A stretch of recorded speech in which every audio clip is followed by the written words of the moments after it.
এখন তো প্রচুর পরিমাণ গরম পড়েছে। এই গরমে আমরা এমন কিছু খাবো যেটা খেলে আমাদের শরীর মন সব কিছু ঠান্ডা থাকবে এবং আমরা সুস্থ থাকব। হ্যালো ফ্রেন্ডস, আসসালামু আলাইকুম। আজকের রেসিপিতে স্বাগতম জানাচ্ছি। আজকে ভীষণ মজাদার নতুন রাঁধুনিদের জন্য রেসিপি নিয়ে চলে আসলাম।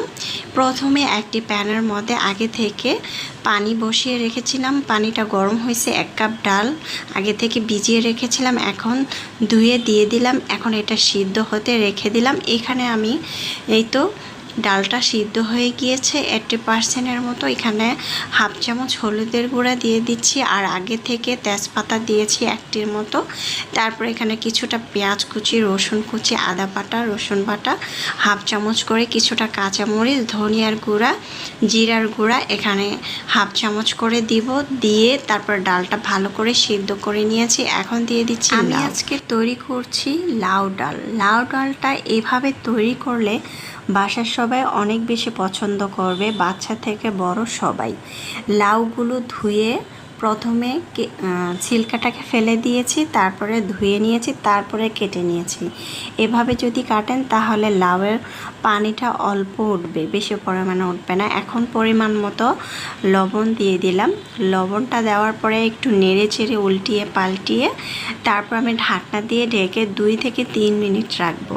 এর বেশি রাখবো না। অনেক সময় ডাল বেশি সময় ঢাকনা দিয়ে ঢেকে দিলে লাউয়ের কালারটা চলে যায়, আর লাউটা মানে কেমন জানি একটা ফ্যাকাশা হয়ে যায়, খেতে বেশি ভালো লাগে না।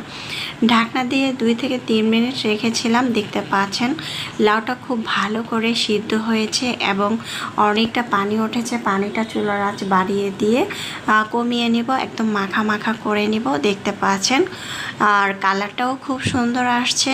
লবণ, মরিচ, মশলা সব কিছু পারফেক্টভাবে দিয়েছি। এখন দিয়ে দিচ্ছি ধনেপাতা কুচি।